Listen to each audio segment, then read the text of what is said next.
നമസ്കാരം. കേരളത്തിൽ +1 ക്ലാസുകൾ ആരംഭിച്ച ഘട്ടം അത്ര സന്തോഷകരമായിരുന്നില്ല. കേരളത്തിലാകെ സമരങ്ങൾ, KSU, MSF, വിദ്യാഭ്യാസ ബന്ദിനുള്ള ആഹ്വാനം, കോൺഗ്രസിൻ്റെ പ്രതിഷേധം, നിയമസഭയിലെ പ്രമേയം, ആകപ്പാടെ ജലബീരങ്കിക്ക് വെള്ളം വീഴുന്നതാണ് നമ്മൾ കാണുന്നത്. +1 എന്ന് പറഞ്ഞുകൊണ്ട് സീറ്റില്ല എന്നുള്ളതാണ് പ്രധാനപ്പെട്ട ഒരു ഉള്ളടക്കമായി അവർ പറയുന്നത്. യഥാർത്ഥത്തിൽ സീറ്റ് ഇല്ലാത്തതാണോ എന്നുള്ള ചർച്ചകളൊക്കെ നടക്കുന്നുണ്ട്. സീറ്റില്ലാത്തതിൻ്റെ പ്രശ്നം എന്താണ്, അത് ഏതു തരത്തിലാണ് ബാധിക്കുന്നത് എന്നൊക്കെയുള്ള കാര്യങ്ങൾ ആലോചിക്കേണ്ടതുണ്ട്. ഈ ഘട്ടത്തിലാണ് ഏറ്റവും അവസാനം ഇതുമായി ബന്ധപ്പെട്ട മാധ്യമ ചർച്ചകൾ നമ്മുടെ മുന്നിലേക്ക് വരുന്നത്. മാധ്യമം ചാനൽ, മീഡിയ 1 ചാനൽ +1 കള്ളക്കണക്ക് കൊണ്ട് എന്ത് കാര്യം എന്ന് പറഞ്ഞ് സർക്കാർ കൊടും കള്ളക്കണക്ക് പറയുകയാണ് എന്ന തലക്കെട്ടിൽ ഔട്ട് ഓഫ് ഫോക്കസ് എന്ന പരിപാടിയിൽ വലിയ ചർച്ച നടത്തി. ആ ചർച്ചയിൽ ദാവൂദ് ഉന്നയിക്കുന്ന പ്രധാനപ്പെട്ട കാര്യങ്ങൾ കണ്ടിട്ട് എനിക്കൊന്നും മനസ്സിലായില്ല. അപ്പോൾ ഞാൻ ഇതിൻ്റെ ഡീറ്റെയിൽസായ ചർച്ചകളുടെ ഡീറ്റെയിൽസിലേക്ക് കടക്കുകയായിരുന്നു. വിചിത്ര കണക്കുകൾ പറഞ്ഞിട്ട് എന്ത് കാര്യമാണ് എന്നാണ് അദ്ദേഹം ചോദിക്കുന്നത്. ഇതൊരു വസ്തുതയാണ്, SFIക്കാരും സമ്മതിച്ചു എന്നും അദ്ദേഹം പറയുന്നുണ്ട്. ഗുരുതരമായ സാഹചര്യമാണ് മലപ്പുറത്ത്, മലബാറിൽ പ്രത്യേകിച്ചുള്ളത്. മലപ്പുറത്ത് നിന്നുള്ള ഒരു രക്ഷിതാവിൻ്റെ കഥയും ദാവൂദ് പറയുന്നുണ്ട്. ഔട്ട് ഓഫ് ഫോക്കസിൽ ആഞ്ഞടിക്കുകയായിരുന്നു അദ്ദേഹം. എല്ലാവരും ഈ വിഷയത്തിൽ ആഞ്ഞടിക്കുകയായിരുന്നു. എന്നാൽ ഞാനതിൻ്റെ ഡീറ്റെയിൽസ് കണ്ടപ്പോൾ എന്താണ് ഈ കണക്ക്, എങ്ങനെയാണ് സീറ്റ് ഇല്ലാത്തത്, ഇതിൻ്റെ അടിസ്ഥാന കാര്യം എന്താണ് എന്ന് മാത്രം അതിലെവിടെയും പറയുന്നുണ്ടായിരുന്നില്ല. യഥാർത്ഥത്തിൽ എന്താണ് പ്രശ്നം എന്ന മറ്റ് വിശദാംശങ്ങളിലേക്ക് കടക്കുന്നതിന് മുമ്പ് എന്നെ ഞെട്ടിച്ച ഒരു നിരീക്ഷണം ദാവൂദ് അവതരിപ്പിച്ചത് ഇങ്ങനെയാണ്. ഈ തെരഞ്ഞെടുപ്പിന് ശേഷം മലബാറിൽ ഇടപെട്ടാൽ അത് കരയോഗക്കാർക്ക് പ്രശ്നമാകുമോ, വെള്ളാപ്പള്ളി നടേശന് പ്രശ്നമാകുമോ എന്നൊക്കെ ആലോചിക്കുന്ന പരുവത്തിൽ എത്തിയിട്ടുണ്ട് സർക്കാർ. അതായത് സർക്കാർ ഇത് പരിഹരിക്കാനൊന്നും പോകുന്നില്ല. കാരണം പരിഹരിക്കണമെങ്കിൽ സീറ്റ് കൂടുതൽ മലപ്പുറത്ത് കൊടുക്കണം, അല്ലെങ്കിൽ മലബാറിൽ കൊടുക്കണം. അത് കരയോഗക്കാർക്ക് ഇഷ്ടപ്പെടുമോ അല്ലെങ്കിൽ വെള്ളാപ്പള്ളി നടേശന് ഇഷ്ടപ്പെടുമോ എന്നൊക്കെ നോക്കിയിട്ടാണ് പിണറായി തീരുമാനിക്കാൻ പോകുന്നത്. അതുകൊണ്ട് സീറ്റ് കിട്ടില്ല. അതായത് മീഡിയ 1 പറയുന്നത്, ദാവൂദ് പറയുന്നത് മലബാറിലും മലപ്പുറത്തും വേറെ ഏതോ മതക്കാരാണ്, അതുകൊണ്ട് അവർക്ക് വേണ്ടിയിട്ടുള്ള സീറ്റ് നൽകുന്നതിനുള്ള തീരുമാനങ്ങൾ എടുത്തു കഴിഞ്ഞാൽ ഇപ്പുറത്തിരിക്കുന്ന മറ്റ് ചില മതക്കാർക്ക് അല്ലെങ്കിൽ കരയോഗക്കാർക്കും വെള്ളാപ്പള്ളി നടേശനൊന്നും ഇഷ്ടപ്പെടില്ല, അതുകൊണ്ട് അവർ തീരുമാനം എടുക്കൂല എന്നാണ് ദാവൂദ് പറയുന്നത്. അങ്ങനെ എന്താണ് പ്രശ്നം എന്ന് പറയാതെ മൊത്തത്തിൽ മതത്തിൻ്റെ ലാഞ്ചന അല്ലെങ്കിൽ ജാതിയുടെ ലാഞ്ചന അല്ലെങ്കിൽ രാഷ്ട്രീയമായ പ്രശ്നങ്ങളെ മതവുമായി കണക്ട് ചെയ്തുകൊണ്ടുള്ള പ്രതികാര നിർവഹണം നടത്തുകയാണ് എന്നതൊക്കെയുള്ള തരത്തിലുള്ള ഒരു വിഭാഗത്തെ പ്രതിക്കൂട്ടിൽ നിർത്തിക്കൊണ്ടുള്ള ചർച്ചകളാണ് നടക്കുന്നത്. ഇതിൻ്റെ പുകയാണ്, ഈ പുകക്കുള്ളിൽ എന്താണ് എന്നാണ് നമ്മൾ നോക്കുന്നത്. അങ്ങനെ നോക്കിയപ്പോൾ ചില കാര്യങ്ങൾ എനിക്ക് മനസ്സിലായിട്ടുണ്ട്. ആ കാര്യങ്ങൾ എന്തൊക്കെയാണെന്ന് ഈ വീഡിയോയുടെ 3 ഭാഗങ്ങളായിട്ട് നമ്മൾ അവതരിപ്പിക്കുകയാണ്. അതിങ്ങനെയാണ്. ഒന്നാമത്തേത്, വിദ്യാഭ്യാസ വകുപ്പ് അല്ലെങ്കിൽ സർക്കാർ നൽകുന്ന കണക്ക് എന്താണ് എന്ന് നമുക്ക് നോക്കാം. ഇത് അന്ധമായി വിശ്വസിക്കാനല്ല, ഞാൻ ഈ കണക്ക് അവരെന്താണ് പറയുന്നത് എന്ന കണക്ക് അവതരിപ്പിക്കുക മാത്രമാണ്. സംസ്ഥാനത്ത് സർക്കാർ എയ്ഡഡ് സ്കൂളുകളിലായി 73,650 സീറ്റ് ഒഴിഞ്ഞു കിടക്കുകയാണ്. അൺഎയ്ഡഡ് സ്കൂളുകളിലെ സീറ്റുകൾ കൂടി പരിഗണിച്ചാൽ ഒഴിവുകളുടെ എണ്ണം 1,18,337 ആണ്. ഇനി പ്രവേശനം നേടാനുള്ളത് 26,995 പേർ മാത്രമാണ്. 4,21,661 അപേക്ഷകരാണ് ഉണ്ടായിരുന്നത്. 3 അലോട്ട്മെൻറ്റുകളിലായി 3,16,669 വിദ്യാർത്ഥികൾ പ്രവേശനം നേടി. 77,997 പേർ അലോട്ട്മെൻറ്റ് ലഭിച്ചിട്ടും പ്രവേശിച്ചില്ല. ശേഷിക്കുന്ന 2 സപ്ലിമെൻ്ററി അലോട്ട്മെൻറ്റ് കൂടി പൂർത്തിയാകുമ്പോൾ മുഴുവൻ കുട്ടികൾക്കും പ്രവേശനം ലഭിക്കും. ഇതുവരെ മെറിറ്റ് കോട്ടയിൽ 2,68,192 വിദ്യാർത്ഥികൾ പ്രവേശനം നേടി. സ്പോർട്സ് കോട്ടയിൽ 4,336, model residential school 868, community quota 18,750, management കോട്ട 15,474, അൺഎയ്ഡഡ് 9,049. ഇങ്ങനെയാണ് പ്രവേശനം നേടിയവരുടെ കണക്കുകൾ. നിലവിൽ മെറിറ്റിൽ 40,950 ഒഴിവുകളുണ്ട്. സ്പോർട്സ് കോട്ടയിൽ 3,661, കമ്മ്യൂണിറ്റി കോട്ടയിൽ 5,503, മാനേജ്മെൻറ്റ് കോട്ടയിൽ 23,198, അൺഎയ്ഡഡിൽ 44,687 സീറ്റുകളുമാണ് ഒഴിവായിട്ട് ഉള്ളത്. ഇനി മലപ്പുറമാണ്. ഇതിനൊക്കെ പ്രധാന കേന്ദ്രമാക്കി അവതരിപ്പിക്കപ്പെടുന്ന മലപ്പുറത്തെ വിശദാംശം പ്രത്യേകമായി നോക്കാം. മലപ്പുറം ജില്ലയിൽ 49,906 വിദ്യാർത്ഥികൾ ഇതുവരെ പ്രവേശനം നേടി. ആകെ 21,550 ഒഴിവുകൾ ഉണ്ട്. ഇനി പ്രവേശനം നേടാനുള്ളത് 14,037 വിദ്യാർത്ഥികൾ മാത്രമാണ്. മലപ്പുറം ജില്ലയിലാണ് കേട്ടോ. എന്നാൽ മലപ്പുറത്ത് പ്രത്യേകമായി ചിലപ്പോൾ കുട്ടികൾക്ക് അടുത്ത് അല്ല സ്കൂള് എന്നുള്ള പ്രശ്നം, അങ്ങനെയുള്ള പ്രശ്നങ്ങളൊക്കെ ഉണ്ടല്ലോ. നമ്മൾ ആഗ്രഹിക്കുന്ന അല്ലെങ്കിൽ ബസ്സിന് പോയി വരാവുന്ന തരത്തിലോ അവർ നേരത്തെ പഠിച്ച സ്കൂളിൽ തന്നെ വേണം എന്നോ ഒക്കെയുള്ള പ്രശ്നങ്ങളുണ്ട്. അത് ആവശ്യം വന്നാൽ അതിനനുസരിച്ച സാഹചര്യങ്ങൾ പരിശോധിക്കും എന്നാണ് പറയുന്നത്. ക്ലാസ് ഇന്ന് തുടങ്ങിയതേ ഉള്ളൂ കേട്ടോ. എന്തായാലും ഇതാണ് സർക്കാരിൻ്റെ കണക്ക്. എന്നിട്ടും എന്തുകൊണ്ടാണ് മതപരമായ ലാഞ്ചന ചേർത്ത് ഗുരുതരമായ ആരോപണം മീഡിയ വൺ പോലെയുള്ള ചാനലും രാഷ്ട്രീയ നേതാക്കളും ഒക്കെ ഉയർത്തുന്നത്? മലപ്പുറത്തെ സീറ്റ് പ്രശ്നം പരിഹരിക്കാൻ ഈ സർക്കാർ തയ്യാറല്ല, കരയോഗത്തിൻ്റെയും വെള്ളാപ്പള്ളിയുടെയും ഇഷ്ടം നോക്കി മാത്രമേ അവർ ചെയ്യൂ എന്നൊക്കെ പറയുന്നതാണ് നമ്മൾ നേരത്തെ കേട്ടത്. അതെന്തുകൊണ്ടാണ്? അത് മനസ്സിലാക്കാൻ മറ്റു ചില കാര്യങ്ങൾ കൂടി മനസ്സിലാക്കണം. അത്ര ഗുരുതരമാണോ പ്രതിസന്ധി? ഇനി ചെറുതെങ്കിലും എന്തുകൊണ്ടാണ് ഈ പ്രതിസന്ധി? നമ്മൾ ആഗ്രഹിക്കുന്ന സ്കൂളിൽ സീറ്റ് കിട്ടാത്തത് കൊണ്ടാണോ പ്രതിസന്ധി? അതോ കൂടുതൽ സ്കൂളുകളിലേക്ക് അപേക്ഷ കൊടുക്കാതെ അമിത ആത്മവിശ്വാസത്തോടെ ആഗ്രഹമുള്ള സ്കൂളുകളിൽ മാത്രം അപേക്ഷ കൊടുത്ത് കാത്തിരിക്കുന്നത് കൊണ്ടാണോ?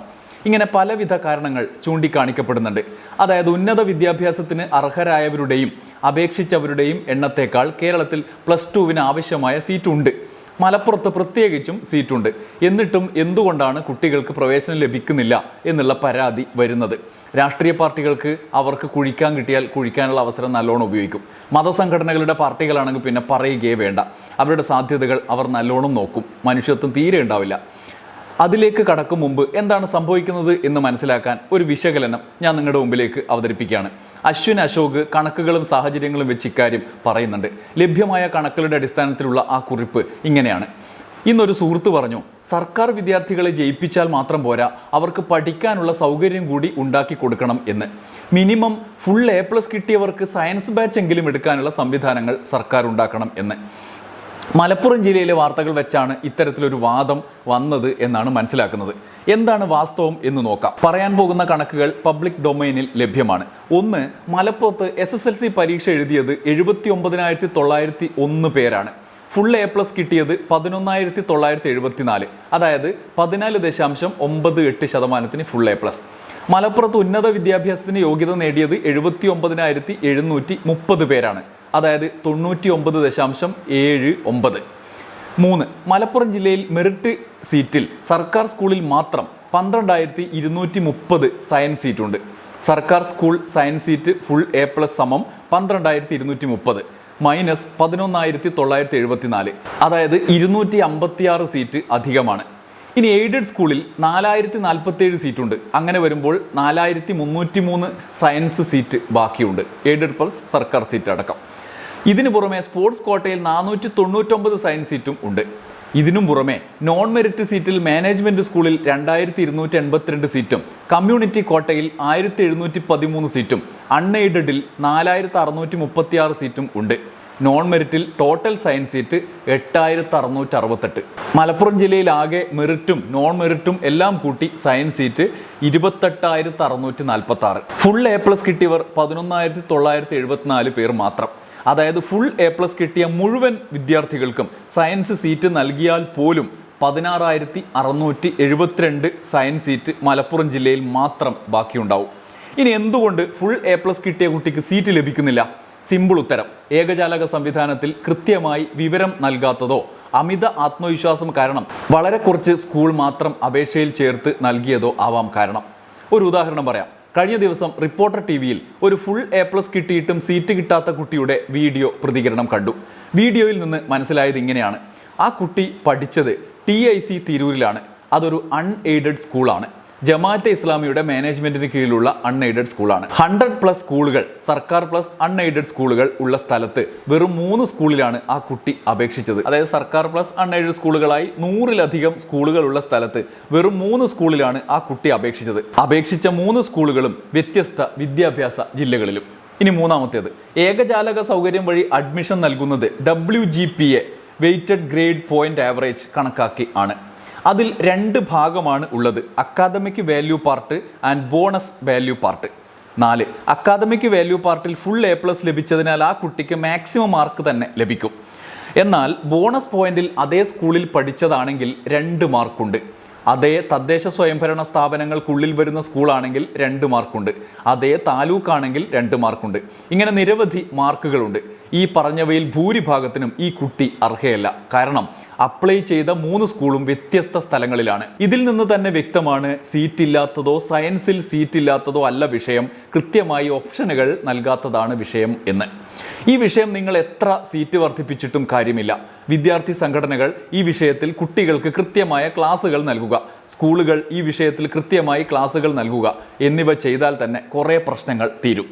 ഇതാണ് അശ്വിൻ അശോക് പറയുന്ന കാര്യങ്ങൾ. ഒരുവിധം കാര്യങ്ങൾ മനസ്സിലായില്ലേ? യഥാർത്ഥത്തിൽ എല്ലാ വർഷവും +1 പ്രവേശനവുമായി ബന്ധപ്പെട്ട് വലിയ തോതിലുള്ള ചർച്ചകൾ ഉയർന്നു വരാറുണ്ട്. സീറ്റ് ഉണ്ടാവില്ല എന്ന് പറഞ്ഞ് അവസാനം സ്വാഭാവികമായ ചില പരിണതിയിലേക്ക് അത് മാറുകയാണ് പതിവ്. പക്ഷെ അപ്പോഴെല്ലാം ഒരു പ്രശ്നം, ഇക്കൊല്ലത്തെ അത്ര തീവ്രമായിട്ടില്ലെങ്കിലും ഒരു പ്രശ്നം ആ കാലത്തെല്ലാം ഉയർന്നു വരാറുണ്ട്. അതായത് മലബാറിൽ തീരെ സീറ്റില്ല, അല്ലെങ്കിൽ മലപ്പുറത്ത് തീരെ സീറ്റില്ല, ബാക്കി എല്ലായിടത്തും സീറ്റ് ഉണ്ട്. അങ്ങനെ ഒരു തെക്ക് വടക്ക് വേർതിരിവും തെക്കൻ ജില്ലയിൽ ഇഷ്ടംപോലെ സീറ്റ് എന്നുള്ള ആരോപണം ഉണ്ടാകുന്ന രീതിയിലുള്ള ചില പ്രതികരണങ്ങളാണ് വരാറുള്ളത്. ഇത്തവണ ലോക്സഭാ തെരഞ്ഞെടുപ്പിൽ സംസ്ഥാന സർക്കാർ ഭരിക്കുന്ന LDFന് ലഭിക്കാതെ പോയ വോട്ടുകളുടെ ചില സങ്കീർണതകൾ കൂടി ചൂണ്ടിക്കാണിച്ചുകൊണ്ട് രാഷ്ട്രീയമായി പ്രതിരോധത്തിലാക്കാവുന്ന തരത്തിലാണ് നേരത്തെ നമ്മൾ ചൂണ്ടിക്കാണിച്ച മലബാറിനോട് പ്രത്യേകമായി പിണറായി വിജയൻ സർക്കാർ അവിടെ സീറ്റ് കൊടുക്കാൻ പോലും സാധ്യതയില്ല, കരയോഗം, വെള്ളാപ്പള്ളി എന്നൊക്കെ പറയുന്നത്. ഈ സാഹചര്യത്തിൽ മിലാഷ് CN ഒരു ചെറിയ നിരീക്ഷണം കണക്കുകളുടെ അടിസ്ഥാനത്തിൽ നടത്തുന്നുണ്ട്. അതുകൂടി നിങ്ങളുടെ മുമ്പിലേക്ക് ഞാൻ വെക്കുകയാണ്. +2 സീറ്റുകളുടെ വിഷയം എല്ലാ വർഷവും ഉയർന്നു വരുമ്പോൾ തെക്കൻ ജില്ലക്കാർ എന്തോ കടുത്ത തെറ്റ് ചെയ്യുന്നത് പോലെയാണ് മലപ്പുറത്തെ ചില സുഹൃത്തുക്കൾ പ്രതികരിക്കാറുള്ളത്. തെക്കൻ ജില്ലകളിലേക്ക് എല്ലാം വാരിക്കോരി കൊടുത്തിട്ട് മലപ്പുറം ജില്ലക്കാർ പാപ്പരായി എന്ന ലൈനിലാകും പലരുടെയും സമീപനം. ഈ വർഷത്തെ 3ാമത്തെ അലോട്ട്മെന്റും പൂർത്തിയായപ്പോൾ അഡ്മിഷൻ നേടിയ കുട്ടികളുടെ ജില്ല തിരിച്ചുള്ള കണക്ക് ഒന്ന് കാണേണ്ടതാണ്. തിരുവനന്തപുരം 28,239, കൊല്ലം 22,549, പത്തനംതിട്ട 9,622, ആലപ്പുഴ 17,188, കോട്ടയം 15,460, ഇടുക്കി 8,269, എറണാകുളം 26,920, തൃശൂർ 28,012, പാലക്കാട് 27,454, മലപ്പുറം 49,906, കോഴിക്കോട് 31,705, വയനാട് 9,232, കണ്ണൂർ 28,149, കാസർഗോഡ് 13,964. പല തെക്കൻ ജില്ലകളിലും നൽകിയ പ്രവേശനത്തിൻ്റെ 2ഓ 3ഓ ഇരട്ടിയിലേറെ കുട്ടികൾ മലപ്പുറം ജില്ലയിൽ മാത്രം ഇതിനകം പ്രവേശനം നേടിയിട്ടുണ്ട്. അപ്പോൾ സീറ്റുകൾ തീരെയില്ലാത്തതോ അലോട്ട്മെന്റ് അനുവദിക്കാത്തതോ ഒന്നുമല്ല മലപ്പുറത്തെ യഥാർത്ഥ വിഷയം. ഉപരിപഠനത്തിന് യോഗ്യത നേടുന്ന കുട്ടികളുടെ എണ്ണം വളരെ കൂടുതലാണ് എന്നതാണ് പ്രശ്നം. ഈ പ്രശ്നത്തോടുള്ള സമീപനത്തിലും ചില വാദങ്ങൾ കാണാറുണ്ട്. മലപ്പുറത്തെ കുട്ടികൾ കഷ്ടപ്പെട്ട് പഠിച്ചതുകൊണ്ട് നല്ല റിസൾട്ട് കിട്ടുന്നു, പക്ഷേ ആവശ്യത്തിന് +2 സീറ്റ് സർക്കാർ അനുവദിക്കാത്തതിന് കൊണ്ട് അവരുടെ കഷ്ടപ്പാടിന് അംഗീകാരം കിട്ടാത്ത പോകുന്നു. എന്നാലോ മറ്റ് ജില്ലകളിലെ കുട്ടികൾ ഇത്രയ്ക്കൊന്നും പഠിച്ചില്ലേലും എളുപ്പം സീറ്റ് കിട്ടുന്നുണ്ടെന്ന സൗകര്യം അനുഭവിക്കുകയും ചെയ്യുന്നു. ഇതാണ് മലപ്പുറം ദേശത്തെ രാഷ്ട്രീയ കക്ഷികൾ പ്രചരിപ്പിക്കാൻ ശ്രമിക്കുന്ന നരേറ്റീവ്. ഇത് പരിശോധിക്കപ്പെടേണ്ടതുണ്ട്. ഫുൾ A+ ആണല്ലോ മികവിൻ്റെ അളവുകോലുകളിൽ ഒന്ന്. ആകെ പരീക്ഷ എഴുതിയ കുട്ടികളിൽ ഫുൾ A+ കിട്ടിയ കുട്ടികളുടെ എണ്ണത്തിൻ്റെ ശതമാനം നോക്കിയാൽ മലപ്പുറം ജില്ല ആദ്യ 10 സ്ഥാനത്ത് പോലും ഇല്ല. കൊല്ലവും ആലപ്പുഴയും എറണാകുളവും തിരുവനന്തപുരവും പത്തനംതിട്ടയും കോട്ടയുമൊക്കെ ഈ മാനദണ്ഡത്തിൽ മലപ്പുറത്തിൻ്റെ മേലെ ആണ് ഉള്ളത്. അതുകൊണ്ട് പ്രവേശനം നേടാൻ ബാക്കിയുള്ള കുട്ടികൾക്ക് ഗുണകരമാകുന്ന സമരങ്ങളൊക്കെ നടക്കട്ടെ. പക്ഷേ തെക്കൻ ജില്ലക്കാരെ അപരവൽക്കരിക്കുന്ന പ്രചാരണ രീതികൾ ഒന്ന് മാറ്റിപ്പിടിച്ചോളൂ. മലപ്പുറം ജില്ലക്കാരെക്കാൾ മികച്ച വിജയം കൈവരിച്ചിട്ടും മലപ്പുറം ജില്ലയിൽ ലഭിച്ച പ്രവേശനത്തെക്കാൾ പകുതി പ്രവേശനം മാത്രം നേടിയിട്ട് ആ ജില്ലകളിലെ കുട്ടികൾ എന്തോ അനർഹമായി നേടുന്നു എന്ന നരേറ്റീവ് സൃഷ്ടിക്കുന്നത് ശരിയല്ല. കാരണം മലപ്പുറം ജില്ലയിൽ ലഭ്യമായ +2 സീറ്റുകളുടെ പകുതിയിലേറെ സീറ്റുകളെങ്കിലും ഉള്ള 2 ജില്ലകളെ തൃശ്ശൂരിന് തെക്ക് ഭാഗത്തുള്ളൂ. അത് 37,000-ൽ പരം സീറ്റുകൾ മാത്രമുള്ള എറണാകുളവും തിരുവനന്തപുരവുമാണ്. ഇതാണ് ഈ പ്രചരണത്തിൻ്റെ യാഥാർത്ഥ്യം. അല്ലാതെ മലപ്പുറത്തിനെ ഒരു കേന്ദ്രമായി നിർത്തിക്കൊണ്ട് അതൊരിരയും കുറേ മറ്റ് ചുറ്റുപാട് നിന്നുള്ള ആളുകൾക്കൊക്കെ സൗകര്യങ്ങൾ ചെയ്തു കൊടുക്കുന്ന മറ്റ് സംവിധാനങ്ങളും എന്ന നിലയിലുള്ള ചിത്രീകരണം ദുഷ്ടലാക്കോടുകൂടിയാണ്. അതിൻ്റെ പിന്നാലെ നേരത്തെ ഞാൻ പറഞ്ഞതുപോലെയുള്ള കരയോഗ വെള്ളാപ്പള്ളി നരേറ്റീവ് കൂടി വരുന്നതിൻ്റെ പിന്നിലും ദുഷ്ടലാക്കിനപ്പുറത്തുള്ള മതവിദ്വേഷ പ്രചാരണത്തിൻ്റെ ലാഞ്ചനകളാണ് എന്ന് നമ്മൾ തിരിച്ചറിഞ്ഞേ പറ്റൂ. കുറച്ചൊക്കെ കാര്യങ്ങൾ ഇപ്പോൾ മനസ്സിലായി കാണും. അവരുടെ മതവിദ്വേഷം കുത്തിക്കയറ്റുന്ന വ്യാഖ്യാനങ്ങളിലേക്ക് നമ്മൾ പോകേണ്ടതില്ല. വിദ്യാഭ്യാസത്തിനായി ശ്രമിക്കുക, അത് നേടിയാൽ അമ്മാതിരി സൂക്കേടൊക്കെ നിന്നോളും. അതിനായി അഡ്മിഷൻ ലഭിക്കാനുള്ള യുക്തമായ വഴിയിലൂടെ സഞ്ചരിക്കുക. തുല്യമായ സീറ്റ് വിതരണമുണ്ടോ എന്ന് നോക്കുക. ഇല്ലെങ്കിൽ അധികൃതരെ അറിയിക്കുക. ഇനി കുറച്ച് അകലെയാണെന്ന് കരുതി, ആഗ്രഹിച്ച സ്കൂളല്ല എന്ന് കരുതി അപേക്ഷ നൽകാതിരിക്കരുത്. സീറ്റ് ലഭിക്കുക എന്ന പ്രധാന ലക്ഷ്യം മുന്നിൽ കണ്ട്, ഉന്നത വിദ്യാഭ്യാസം എന്ന പ്രധാന ലക്ഷ്യം മുന്നിൽ കണ്ട് മുന്നോട്ട് പോവുക. അകാരണമായ അങ്കലാപ്പുകൾക്ക് ചെവി കൊടുക്കരുത്. കുട്ടികൾക്ക് അഡ്മിഷൻ കാലത്ത് നൽകുന്ന ഗൈഡൻസ് സർക്കാർ അടക്കമുള്ള ഏജൻസികൾ കാര്യക്ഷമമാക്കുക എന്നതാണ് പരമപ്രധാനം. പൊതുമധ്യത്തിലെ ബഹളങ്ങളല്ല യാഥാർത്ഥ്യം എന്ന തിരിച്ചറിവോടെ മുന്നോട്ട് നീങ്ങിയേ തീരൂ.